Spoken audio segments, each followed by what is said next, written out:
Buenas noches, estimada la audiencia. Bienvenidos al programa Legalmente Hablando. Los saluda Ricardo Daniel Saciaim Sosa.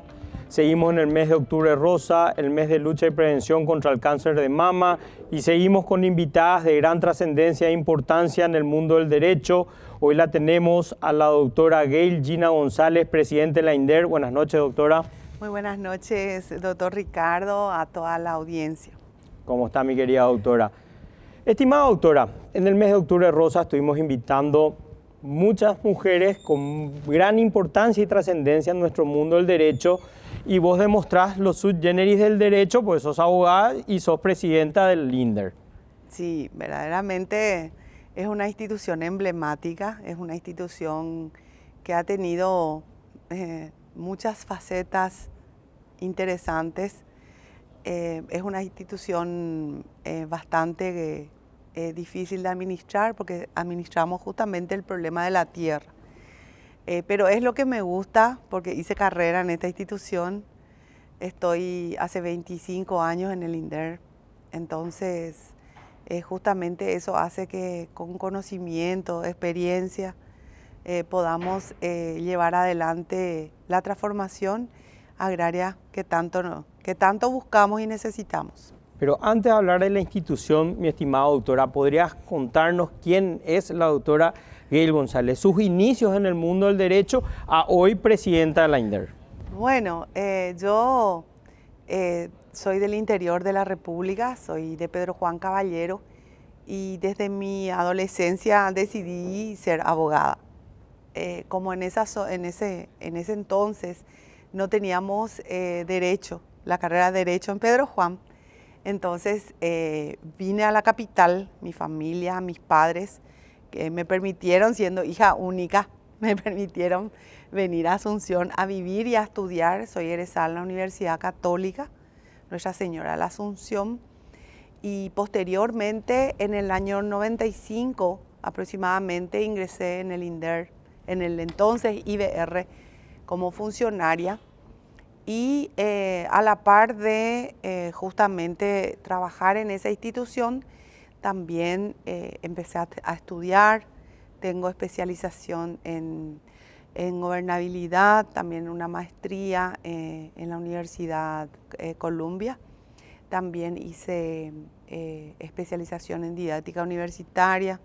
Tengo varios cursos en todo lo referente al derecho agrario, que es el área que me tiene trabajando a 1000. Entonces, justamente fue todo un proceso de estudiar. Me casé, tengo un hijo varón de 24 años, tengo un solo hijo, así es, solito como yo también. Y siempre estuve trabajando y atendiendo a la familia, estudiando, o sea que soy una persona que siempre trato de hacer todo, si se puede. Entonces, doctora, estamos destacando que usted inicia prácticamente su carrera en el INDER y llega a la presidencia, o sea que es una funcionaria que va desde el inicio hasta el final del trayecto. Sí, justamente ese es el punto importante por el tema de ser funcionaria de carrera. Y ojalá que el presidente de la República en este punto, ¿verdad? Él entendió por los múltiples inconvenientes que hemos tenido en mi institución, justamente tal vez por falta de conocimiento del recurso humano con que cuenta el INDER, también por falta de conocimiento precisamente del trato que hay que darle a los campesinos. Esto no es fácil. Entonces, cuando el presidente de la República me designa como presidenta del INDER, dirigió su mirada a los funcionarios de la institución, lo asumí con mucha responsabilidad.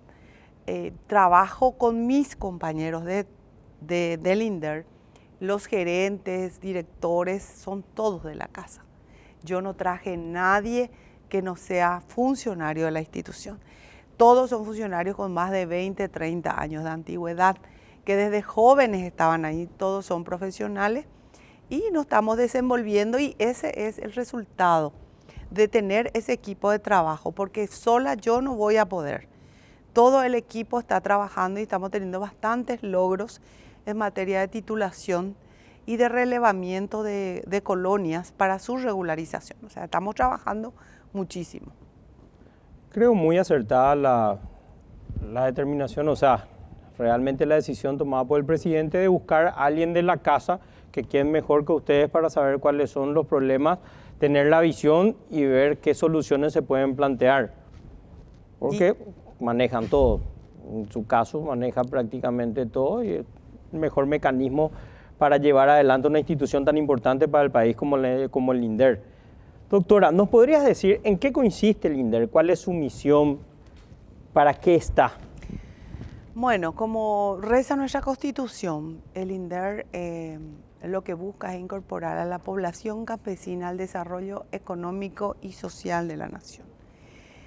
Una distribución de la tierra que, por cierto, un poco injusta en muchas etapas de la vida institucional, pero que nosotros estamos tratando de sí empezar a otorgar los títulos de propiedad, que es una función específica del INDER.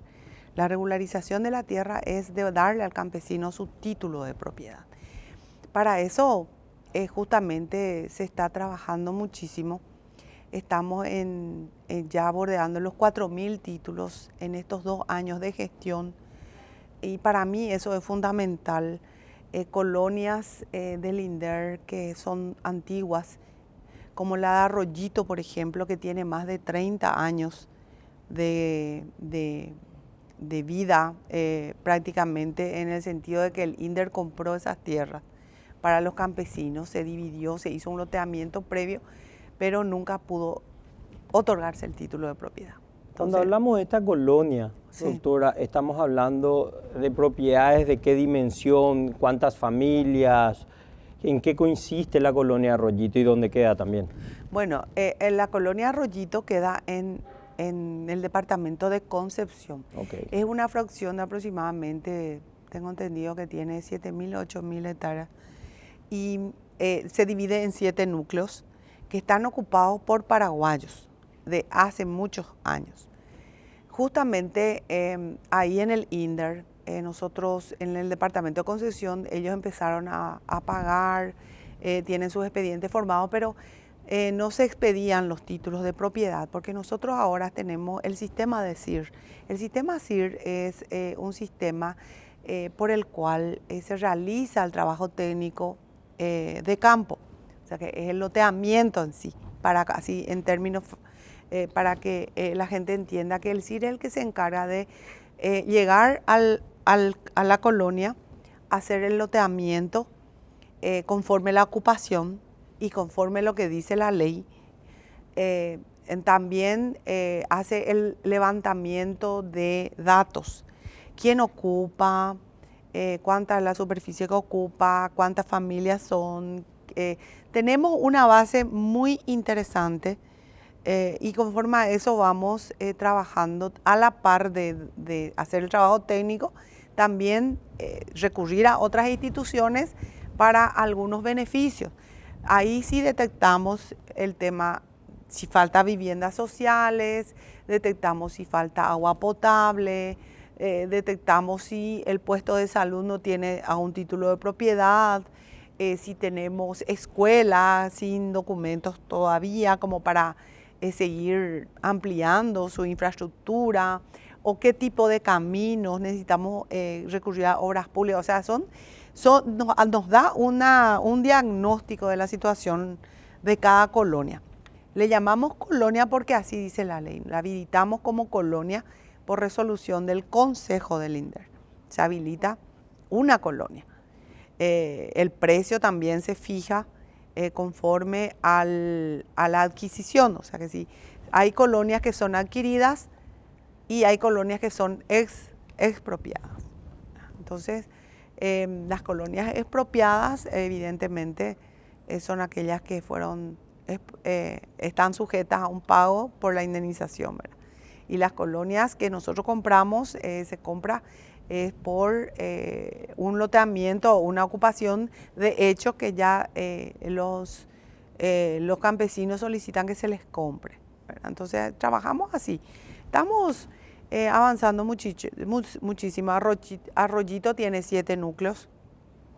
Hemos hecho un trabajo, ya tenemos los primeros títulos que próximamente, Dios mediante, vamos a ir a entregar. Hemos hecho el año pasado un sistema de agua potable núcleo 3 con presupuesto del INDER. También estamos haciendo la oficina del INDER ahí en el núcleo 3, en el centro de Arroyito. También un centro comunitario para que los campesinos puedan tener un lugar donde reunirse, donde llevar sus productos, donde organizar sus colonias. Entonces eso también estamos teniendo presencia en Concepción, en Arroyito. También en Loreto, en la zona del distrito Loreto-Concepción, estamos haciendo 3 aulas, una dirección y baños sexados en un local escolar en una colonia del INDER. O sea que tenemos varios frentes por los cuales estamos trabajando independientemente de la titulación. Muchos dirán, pero no es función del INDER trabajar en proyectos de producción, por ejemplo, hortícola, como la que nosotros estamos teniendo. Nosotros estamos trabajando con un recurso del FIDES. El FIDES es el fondo de inversión previsto en nuestra ley agraria. Justamente en nuestro estatuto, en nuestra ley está previsto eso para justamente el desarrollo. Nosotros asistimos ya a 1.800 familias aproximadamente en varios departamentos con semillas de horticultura. Eso para nosotros fue un plan piloto para empezar y tuvo muy buenos resultados. Tal es el caso que ahora nosotros hemos visitado al gremio de la CAPASU, que es la gente el grupo que agremia a los supermercadistas. Nos acercamos y fuimos muy bien recibidos, y de paso agradezco públicamente a sus miembros, a sus presidentes y a sus miembros por darnos esa oportunidad primero de escucharnos. Entonces vamos a tener ya nuestra primera reunión el 7 de noviembre con todos los productores hortícolas de las colonias del INDER. Aquellos productores que ya están instalados, están produciendo y ya tienen suficiente hortalizas, suficiente producto como para que tenga esa sostenibilidad en el tiempo. Porque no podemos pues cortar, si comprometemos proveer a un negocio son pymes, son pequeñas empresas. Sí, entonces son gente que tiene que seguir proveyendo esos productos. Y para nosotros fue eso muy importante, ese acercamiento que tuvimos nosotros como institución. Los campesinos están entusiasmadísimos, tenemos productores de primera. También el tema de la piscicultura, que en Cordillera tenemos más de 150 estanques que crían tilapia y pacú, previa capacitación por parte del gobierno de Taiwán. También tenemos el viceministerio de Ganadería y el INDER se juntaron para hacer esa capacitación en piscicultura, y los alevines nos provee Itaipú. Entonces para nosotros eso es importantísimo, porque en tiempo de pandemia, doctor, claro, eso fue un alimento importantísimo en ese tiempo, cuando no podían salir, cuando no se podía vender los productos. Fue importante la cría de peces. Entonces estamos hablando... Es muy amplio. Es amplio, pero es bueno, doctora, destacar que no solamente es el otorgamiento de la tierra, sino que apoyan en el desarrollo de la misma, en la parte de educación, en la parte de sanidad, agua potable, capacitación para abrir MIPYMES. Bueno, querida doctora, al volver de la pausa, quisiera que me respondas quiénes son sujetos de la reforma agraria, a quiénes benefician. Ya volvemos luego de la pausa.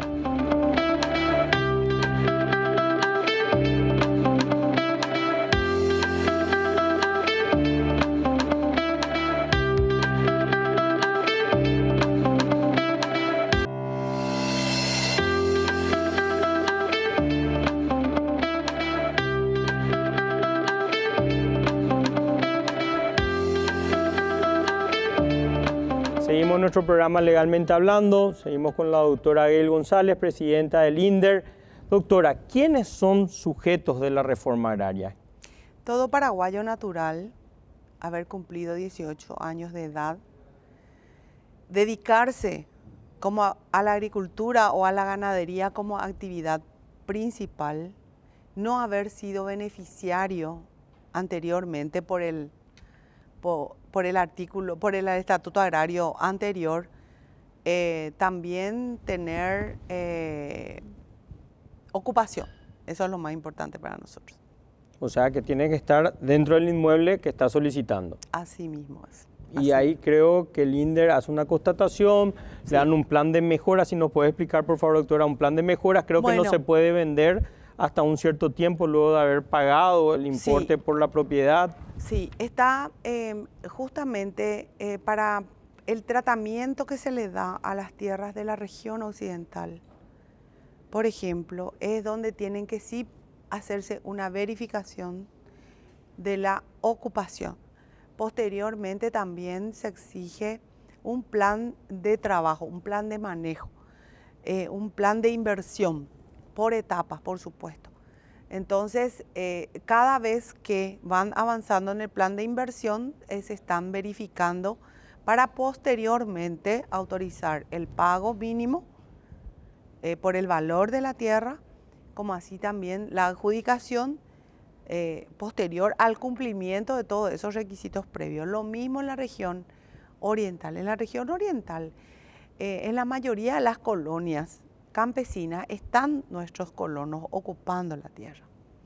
No es innegable que en muchos casos los propios campesinos venden sus derecheras a personas que tal vez sean paraguayos natural y sean sujetos a la reforma agraria, pero también muchas veces venden a extranjeros. Las tierras del INDER son intransferibles por 10 años contados a partir del último pago. Permiso, Presidenta, te quiero hacer una interrupción ahí. Sí. ¿Qué pasa con ese contrato, con esa cesión de derechos de la derechera que puede darle un paraguayo natural sujeto a la reforma agraria a una persona extranjera? ¿Sería un acto nulo? Bueno, de hecho que está prohibida la venta de derechera y hay una ley que te lleva por 5 años a la cárcel al que compra, al que vende y al escribano que documenta. Entonces nosotros, cuando detectamos un caso como eso, hacemos la denuncia en el Ministerio Público, como corresponde. ¿Por qué? Porque necesitamos que se castigue ese tipo de práctica. ¿Por qué? Porque es muy fácil que el Estado tenga toda la inversión y el sacrificio que hacen, porque es producto del pago de las tierras que hacen otros campesinos que quieren su título y están trabajando, mientras que otros venden sus derechos o están alquilando las tierras del Estado a terceros. Entonces necesitamos que se cumpla la ley. Para ello nosotros hacemos las denuncias a través de la Dirección de Transparencia y Anticorrupción, hacemos las denuncias al Ministerio Público justamente respecto a esa venta de derechera. Ocurre, es innegable que ocurre. Así como que nosotros cuando detectamos, como te dije, también denunciamos y también esperamos respuesta de otras instituciones para que nos apoyen a cumplir lo que dice la ley. Bueno, por lo tanto son hechos que ocurren, pero tienen una pena y se hacen las denuncias en los respectivos lugares. Sí. Seguimos, doctora, disculpa la interrupción, pero... Sí. Doctora, cuando hablamos de proyectos de apoyo, estuviste hablando del FIDES. ¿Qué otros proyectos hay y qué evolución tienen? Bueno, nosotros tenemos, como te dije, el presupuesto para el desarrollo y el arraigo campesino. ¿Por qué para nosotros es importante el arraigo? El arraigo es importante para que no exista esa migración del sector rural a las ciudades, como Asunción o alguna capital departamental, y que se vaya formando esa franja de pobreza. Entonces, ¿cómo se queda el campesino? El campesino se queda cuando tiene toda la infraestructura básica. ¿Qué es? Agua potable, energía eléctrica, camino, accesibilidad. ¿Por qué? Porque sus productos, para que ellos puedan quitar a la venta o para que entre el que compra mandioca para la farinería o el que compra el maíz o el que compra cualquier otro producto, tiene que tener accesibilidad. ¿Qué pasa? Hasta hoy en algunos lugares yo veo de que tienen deficiencia de agua potable y nosotros estamos trabajando en eso. Tenemos pozos sistema de agua que hicimos en Cazapá, tenemos en Taputá, Manduaná, con presupuesto INDER. 11 de mayo un asentamiento también de Cazapá y también Ciervocuá, vamos a iniciar ahora en la zona de Cazapá. Tenemos en Chinocué, tenemos en Capií, en el departamento de Amambay también estamos haciendo, hicimos un sistema de agua en Carapaí, en Capitán Vado, en el nuevo distrito Cerro Corá, en una colonia Santa Clara, y también en Pedro Juan Caballero, pegado al ejido urbano, que es una colonia. Entonces estamos llegando. ¿Por qué? Porque necesitamos que el campesino se quede en su tierra. No podés al compatriota obligarle a quedarse si no tiene escuela. ¿Cómo los hijos van a ir a la escuela? O ¿cómo andan a la escuela? Y que tu ya ojo o aprende. Tiene que tener escuela, porque si no los padres se preocupan. Más de un campesino muchas veces me dice, Doro Huerecoy con la escuela Anhui, doctora, y peligroso la Romondo Agua, entonces necesitamos salir de acá, oye, por acá ante otros endaves. Y eso es preocupante, doctor. ¿Por qué? Porque nosotros queremos que el campesino se arraigue. Entonces, este proyecto que estamos haciendo de horticultura justamente es para que no solamente se produzca para el alimento, no solamente el alimento, sino también algo que ellos puedan vender, que puedan comercializar para tener platita en el bolsillo. Porque el campesino, el campesino tiene que comer. La iguapo, la campesino iguapo, o huereco y yiriguazú y curé, o huereco y quesú, tiene lo básico para su alimento. Por eso que en esta pandemia, ¿qué pasó? Nosotros no sufrimos mucho esa necesidad en el interior de producción, de productos para el alimento. Pero sí se tiene que vestir, se tiene que ir a la escuela, tiene que comprar útiles o puede enfermarse, si se enferma tiene que comprar remedio. O sea que necesita un dinerito para justamente eso. Entonces a eso yo apunto, no a gran escala, porque no es en realidad una función específica, aunque si tengo recursos lo voy a hacer. Y con lo poco que tengo estamos haciendo, porque tuvimos también muchísimos recortes presupuestarios por A motivo, por falta de confianza en las autoridades del INDER o algo, pero estamos trabajando y tal es el caso. Hablando de recursos, puedo decirte que nuestra recaudación el año pasado tuvo un superávit de más de 10.000 millones de guaraníes y este año tenemos como techo 45.000 millones y ya estamos más de 36.000 millones de recaudación por cobranza de tierra. Entonces eso para nosotros es importante y tengo que llegar a 45.000. Tengo que llegar. O sea que estamos hablando de un 260% más que el año pasado. Sí. En recaudación. En recaudación. Sería un récord entonces. Sí, estamos trabajando muchísimo. ¿Por qué? Porque necesitamos que el INDER tenga esos ingresos para cumplir con la función que tenemos. Como sabrá, nosotros tenemos gastos en viáticos, nuestros vehículos tienen que hacerse mantenimiento, los funcionarios tienen que irse en vehículos que estén en condiciones, que no se queden, porque los lugares que ellos van, algunos son inhóspitos. Son picadas, son tapepoí, como se dice, ¿verdad? Entonces necesitamos cubiertas buenas, vehículos rápidos, entran en zonas peligrosas. O sea que el INDER no es una institución que tiene vehículos para lujo. Nosotros tenemos vehículos para trabajo y tenemos todas nuestras camionetas con más de 100.000 kilómetros y por supuesto que necesitamos todos los recursos posibles para seguir con la titulación. como le dije, los funcionarios van al campo a hacer el relevamiento del lugar para poder hacer la titulación. Doctora, ¿y qué nos puede decir de las políticas públicas para las mujeres rurales?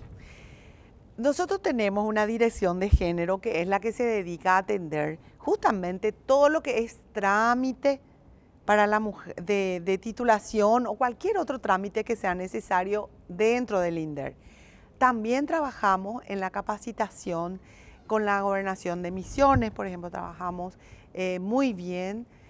Tenemos capacitación para mujeres rurales, son las que más piden el tema de la horticultura, son las que están trabajando acá en Juan de Mena.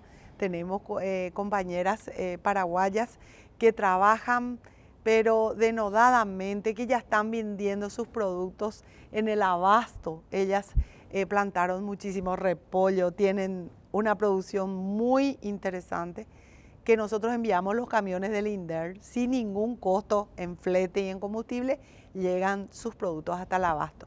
Estamos haciendo ese servicio también. Entonces, esas capacitaciones para mujeres rurales. También priorizar la titulación para la mujer jefa de hogar, que es la que necesita esa seguridad de tener el título de su lote o de su sitio. Entonces, toda esa área maneja la dirección de género. Estamos acercándonos, pero ahora sí hicimos, vamos a hacer cursos de panadería, repostería, curso de peluquería y curso de corte y confección. Nosotros hicimos un llamado para poder hacer esos cursos, porque necesitábamos. De hecho, tenemos un convenio con el SNPP, pero no conseguimos llegar a todos los rincones que nosotros llegamos, porque los instructores pues tienen que tener un lugar para quedarse, y como son colonias, o sea, estamos hablando del sector campesino. Entonces, fue algunas que otras dificultades, entonces condicionamos prácticamente que no tengan problema de llegar y de dejarse picar por los mosquitos, el barigüí. Entonces, está así, ¿verdad? Estamos trabajando. O sea que están haciendo mucho hincapié en la capacitación para las personas para darle un oficio. ¿Podríamos decir eso? Claro, porque la producción hortícola es previa capacitación. Está el ingeniero Cabrera, el gerente también, el señor Arturo Bogado, que es el gerente de desarrollo rural. No tenemos una gerencia de desarrollo rural, que es la que trabaja en ese sector. Es la que llega a los campesinos. Es el que les capacita, sea en el área de horticultura, sea en el área de piscicultura, le estamos capacitando. Esos proyectos de entrega de semilla son de 10 rubros de hortaliza, más sandía y más melón. Eso va acompañado de insecticida, herbicida, hormiguicida, cal agrícola también.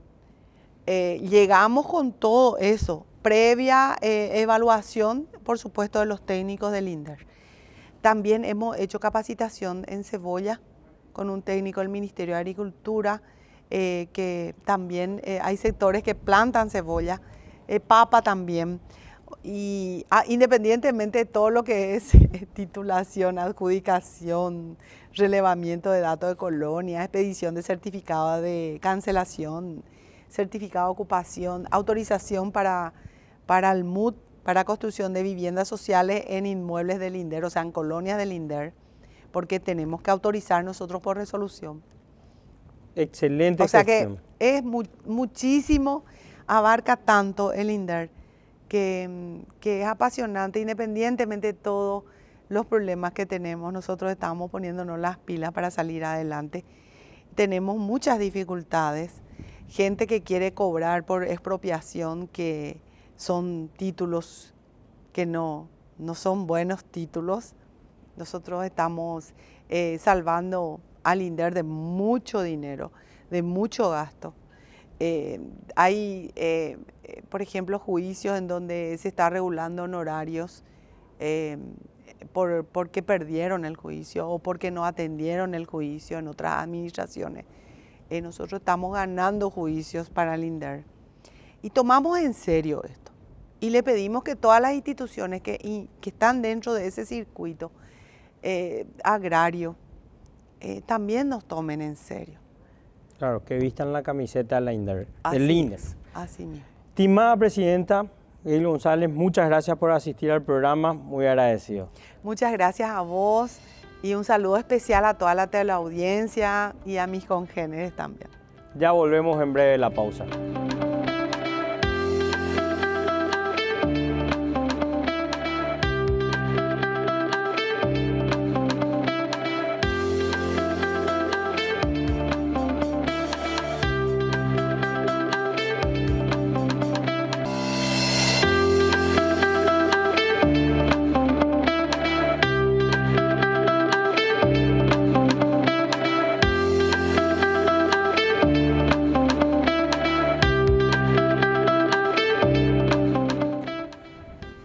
Bienvenidos, seguimos nuestro programa Legalmente Hablando. Estamos con la doctora Nancy Salomón del Ministerio Público, fiscal adjunta. Buenas noches, doctora, ¿cómo está usted? Buenas noches, Ricardo. Un gusto participar de tu programa Legalmente Hablando. Muchas gracias por la invitación. El gusto es nuestro, doctora, que estés compartiendo con nosotros.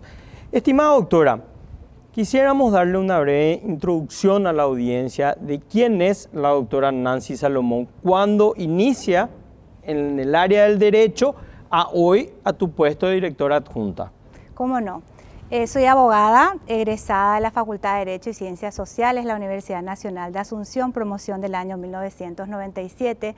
Previamente realicé la carrera de notariado, egresando en el año 1992 como mejor egresada de la promoción. También en la misma facultad de la Universidad Nacional de Asunción. Soy egresada, tengo un posgrado en Derechos de la Niñez y la Adolescencia en la Universidad Columbia del Paraguay ya en el año 2002. Posteriormente egresada a la Escuela Judicial del Paraguay en el año 2004. También tengo una especialización en didáctica universitaria por la Universidad Nacional de Asunción en el año 2010. Tengo otra especialización en Derecho Procesal Civil por la Universidad de Buenos Aires. Soy magíster en Justicia Constitucional y Derechos Humanos por la Universidad de Bolonia, Italia, y actualmente accedí al grado máximo académico de doctora en Ciencias Jurídicas por la Universidad Columbia del Paraguay recientemente. Participé, así como lo señalaste, soy agente fiscal, actualmente fiscal adjunta, y en ese menester, dentro de las capacitaciones que realiza la Fiscalía General del Estado, el Ministerio Público, me designó para participar en varios cursos de capacitación en el extranjero a nivel internacional. Estuve por países como Argentina, Uruguay, Bolivia, Chile, también en Panamá, Costa Rica, Ecuador, como así también en los Estados Unidos de América y en Taiwán, China.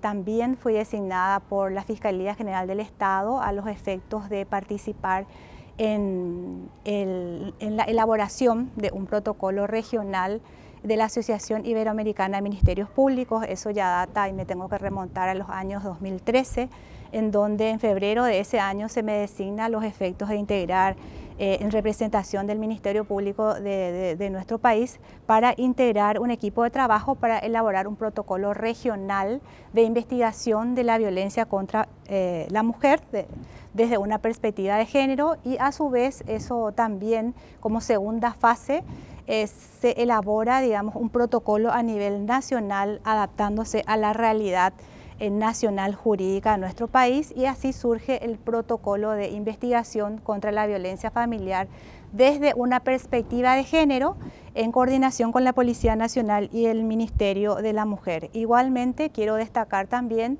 en materia de género, participé de varias mesas de trabajo interinstitucionales con el Ministerio de la Mujer en el Plan Nacional de Lucha contra la Violencia, así como también en la implementación del primer Centro Ciudad Mujer.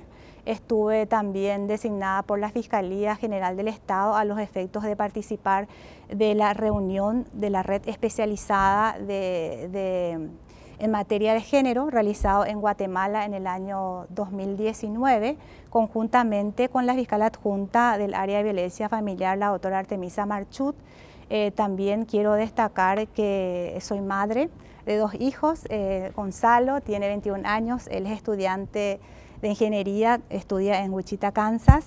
Tengo una nena de 19 años, ella también sigue mis pasos, está estudiando Derecho, está en el 2º año. Cuando Jimena tiene 1 año, fui designada agente fiscal, específicamente el 14 de abril del año 2004.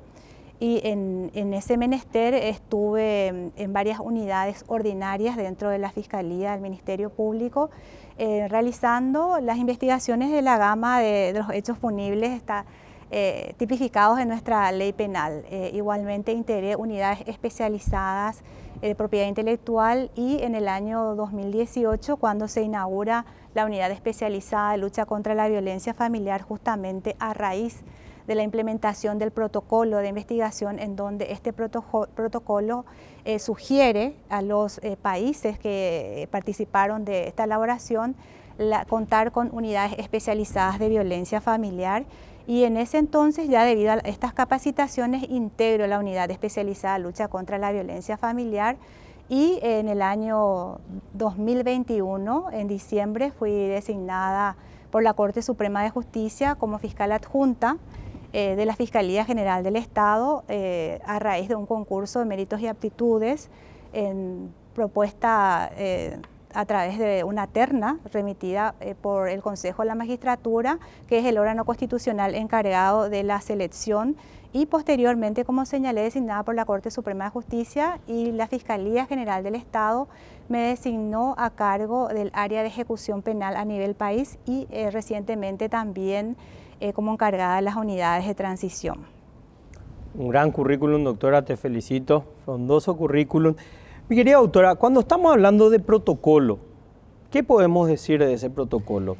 Este protocolo surge en una Asamblea General de la AIA, Asociación Iberoamericana de Ministerios Públicos, como señalé, data del año 2013, en el cual se aprueba un proyecto de euro social a los efectos de este tema de género.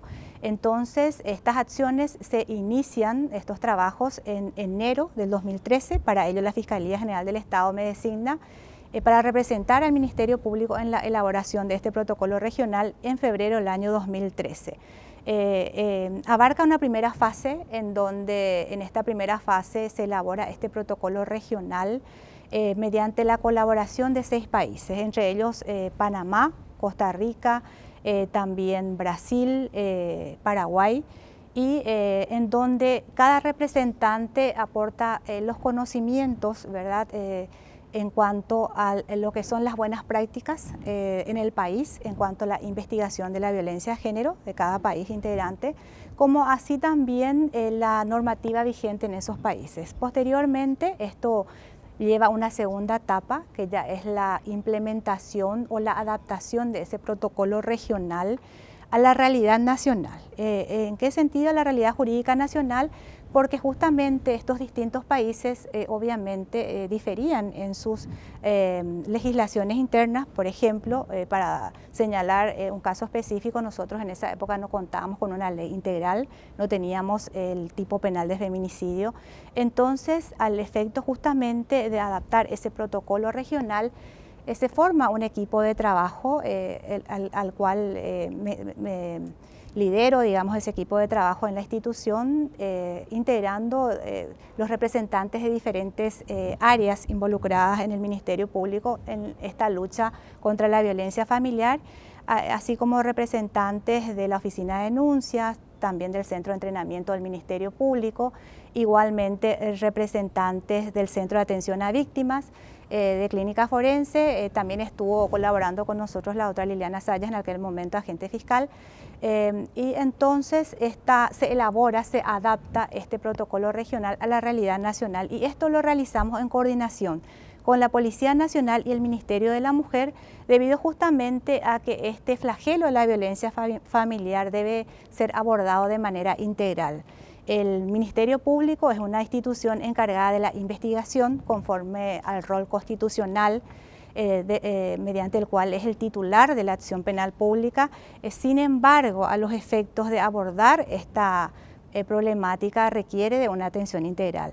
Entonces podemos mencionar en ese sentido que una mujer víctima de violencia familiar llega a realizar su denuncia ante el Ministerio Público, puede llegar a una situación de shock, puede llegar a una situación que requiere una intervención en ese momento de algún psicólogo o en su caso una atención sensibilizada del funcionario del Ministerio Público.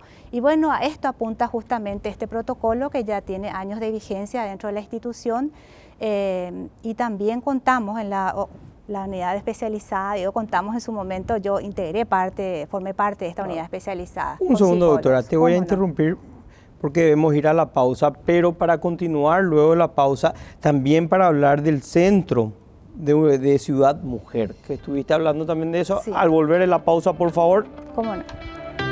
Disculpa,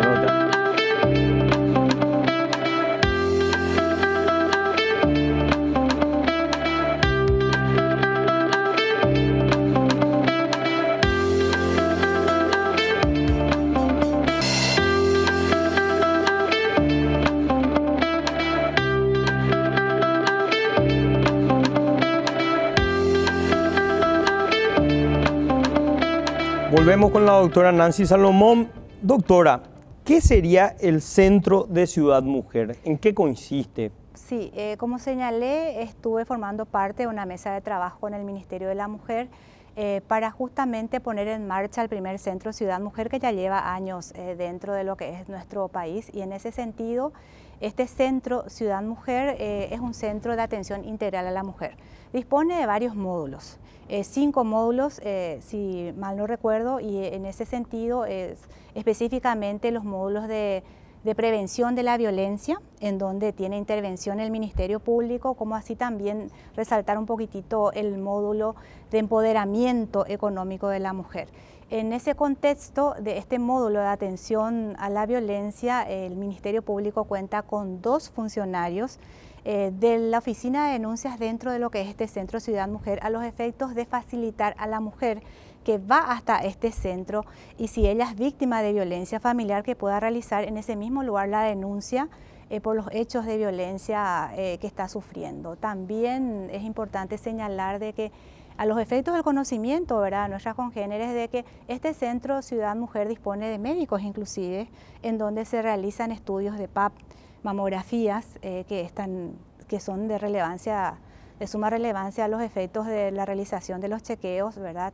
Igualmente cuentan con el trabajo coordinado del Ministerio de Salud, en ese sentido con médicos, del Ministerio de la Defensa Pública, de la Policía Nacional, cuentan con psicólogos que trabajan permanentemente en ese lugar, y como señalé, que son funcionarios de estas instituciones que están prestando servicios en ese Centro Ciudad Mujer a los efectos de brindar una atención especializada e integral a las mujeres, y a los efectos también de evitar un poquitito esta revictimización que tanto conocemos, que es justamente ese transitar prolongado a los efectos de obtener justicia. Entonces te vas en un lugar, de por ahí no es ese lugar, la mujer tiene que volver a recurrir a otro lugar. Entonces, ¿qué facilita este centro? Esa atención integral de la mujer.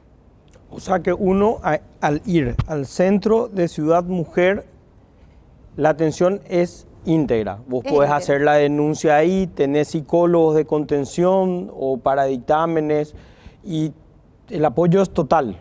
Asimismo, justamente esa es la función de este Centro Ciudad de Mujer, depende del Ministerio de la Mujer, que es el órgano encargado de la realización de políticas públicas relativas a la mujer, y en ese contexto, como señalé, en coordinación con estas instituciones que cité. Como también referí en algún momento, lo que pasa es que el abordaje de la violencia familiar debe ser un abordaje integral. Si bien el Ministerio Público, como titular de la acción penal pública, realiza las investigaciones, la mujer requiere de otras atenciones. Como señalé, una mujer puede llegar choqueada al momento de realizar la denuncia, y en ese contexto, si bien el Ministerio Público, el órgano investigador, los funcionarios requieren de una declaración de la misma a los efectos de poder construir la verdad histórica con relación a ese hecho. Sin embargo, obviamente tiene que tener esa perspectiva de género. ¿Y qué es la perspectiva de género?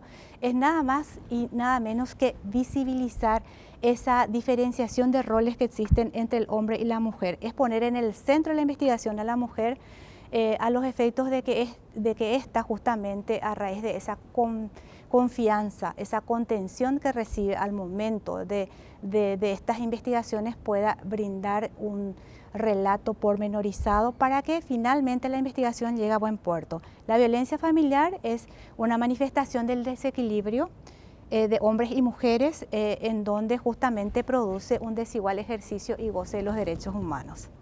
Excelente explicación, doctora. Doctora, ¿qué podemos decirle a nuestras colegas mujeres? ¿Qué mensaje vos le podrías enviar?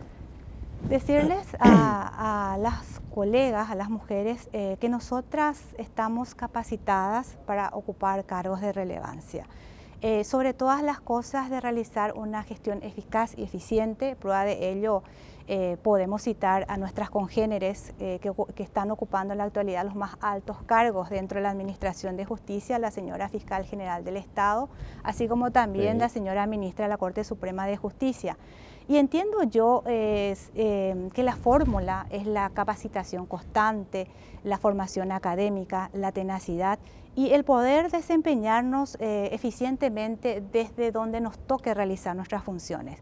Así como siempre solemos decir, el poder dar nuestro granito de arena, aunque sea pequeño, para el engrandecimiento de nuestro país. Y además, si me permitís, Ricardo, una reflexión con relación a las mujeres víctimas de violencia familiar, porque notamos que efectivamente estas campañas de concienciación hacen de que las cifras de las denuncias hayan aumentado. Quería hablar un poquitito también de la cantidad de denuncias que maneja la institución. Desde su creación, la unidad especializada recibió 400 denuncias en el 2018, en el 2019 estas ya ascendieron a una cifra de casi 3.000 causas, en el 2020 3.500, en el 2021 4.000 y hoy a agosto estamos con una cifra de casi 3.000 causas ya hasta agosto. Y a nivel país estas cifras aumentan. En el año 2018 se recibieron 20.000 causas, en el 2021 30.000 causas de denuncias de violencia familiar y actualmente ya estamos rondando las 20.000. ¿Y por qué hago un poquitito de hincapié en estas cifras en este momento? Porque esto significa justamente que estas campañas de concienciación hicieron justamente de que la mujer víctima de violencia familiar conociera sus derechos, como así también derribar esas barreras al miedo a realizar las denuncias, pero sin embargo falta una segunda parte. Una segunda parte que es el acompañamiento de estas denuncias y específicamente me refiero al entorno de la mujer violentada, a la familia, a la comunidad, a la sociedad, que debe de acompañar las diligencias investigativas, a los efectos de llegar a buen puerto en la sanción de los responsables, porque más allá de la verosimilitud de los hechos, en esta instancia de conseguir la sanción de los responsables, el Ministerio Público se ve obligado, obviamente, a demostrar esa responsabilidad de los autores a través de elementos probatorios.